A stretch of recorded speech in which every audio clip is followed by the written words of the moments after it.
बाली नाम का एक किसान रहता था। बाली के माता पिता ने मरने से पहले अपनी पूरी संपत्ति और खेती को दोनों भाइयों खाली और बाली के बीच में बांट दिया था। खाली के हिस्से में बहुत ही बढ़िया और अच्छे किस्म की जमीन आई थी, लेकिन बाली के हिस्से में एकदम बंजर और कांटेदार झाड़ियों से भरी हुई जमीन आई थी। पर बाली की सोच ऐसी नहीं थी। वो बंजर जमीन पाकर भी बहुत खुश था और सोचता है, कोई बात नहीं, जमीन तो जमीन होती है, चाहे बंजर हो या उपजाऊ। अगर मैं चाहूँ तो बंजर जमीन को भी मेहनत करके अच्छे और फसल देने वाली जमीन बना सकता हूँ। अब क्या होगा जी? हम क्या करेंगे?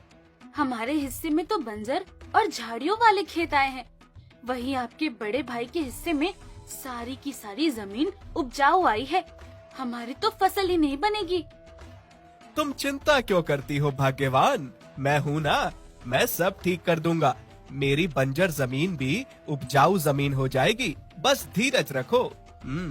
बाली की पत्नी चिंता में पूरी रात सोती ही नहीं है और सोचती रहती है कि उसके हिस्से में अच्छी खेती नहीं आई है, जिनमें कभी फसल ही नहीं होगी। लेकिन अगली सुबह बाली अपनी पत्नी से कहता है, अरे भाग्यवान, मैं नहा धोकर कब से तैयार बैठा हूँ। लाओ, मुझे खाने को दो और थोड़ी रोटी मेरे लिए दोपहर के लिए साथ में बांध देना। आज मुझे खेतों में सफाई करनी है। ठीक है जी, अभी लाई। लेकिन मुझे नहीं लगता कि वहाँ पर काम करने से कोई फायदा होगा।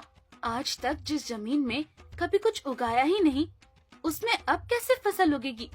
उन झाड़ियों को काटना बहुत ही मुश्किल है। आप अकेले सब कैसे करेंगे? मैं तो कहती हूँ उन खेतों को रहने दीजिए और शहर में जाकर कोई अच्छी मजदूरी का काम देख लीजिए।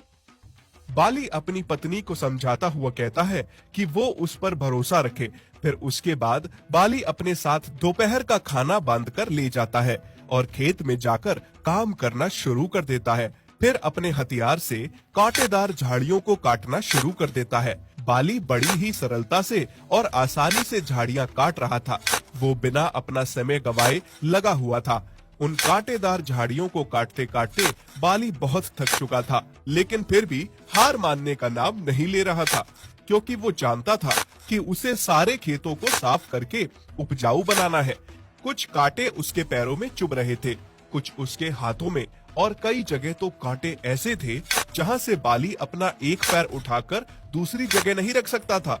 लेकिन फिर भी उसने हार नहीं मानी और कांटों को काटने में लगातार लगा रहा। हाँ, लगभग सारे खेत साफ हो चुके हैं। अब आधा ही खेत बचा हुआ है, यह भी काट लूंगा। फिर कल एक बार फिर से अच्छे से सफाई करके इनमें फसल बोने का काम करूंगा और थोड़े ही दिनों में मेरे खेतों में भी अच्छी अच्छी फसलें होंगी। बाली को काम करते करते कब दोपहर हो गई पता ही नहीं चला। उसने देखा कि दोपहर होने वाली है, गर्मी भी बढ़ती जा रही थी। उसने खेतों से बहुत सारी झाड़ियों को काट दिया था और उसने सोचा, एक और आखिरी झाड़ी साफ कर देता हूँ, फिर ठंडी छांव में जाकर आराम करूंगा। आखिर मैं अपने कार्य में सफल हो ही गया। बस अब एक आखिरी झाड़ी बची है, इसे काटकर मैं थोड़ी छांव में बैठ लूंगा और जाकर खाना खाऊंगा। उसने इस झाड़ी में जैसे ही अपनी कुल्हाड़ी मारी तो अचानक झाड़ी के नीचे से एक बहुत बड़ा भयंकर खूंखार सांप निकला। बाली सांप को देखकर बहुत घबरा गया, क्योंकि सांप बहुत ही क्रोध में था और सीधे अपना फन फैलाकर बाली के सामने आकर खड़ा हो गया।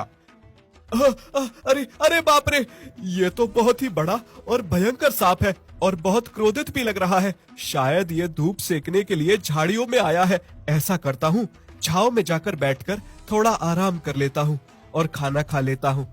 क्या पता तब तक ये सांप इस जगह को छोड़कर यहाँ से चला जाए।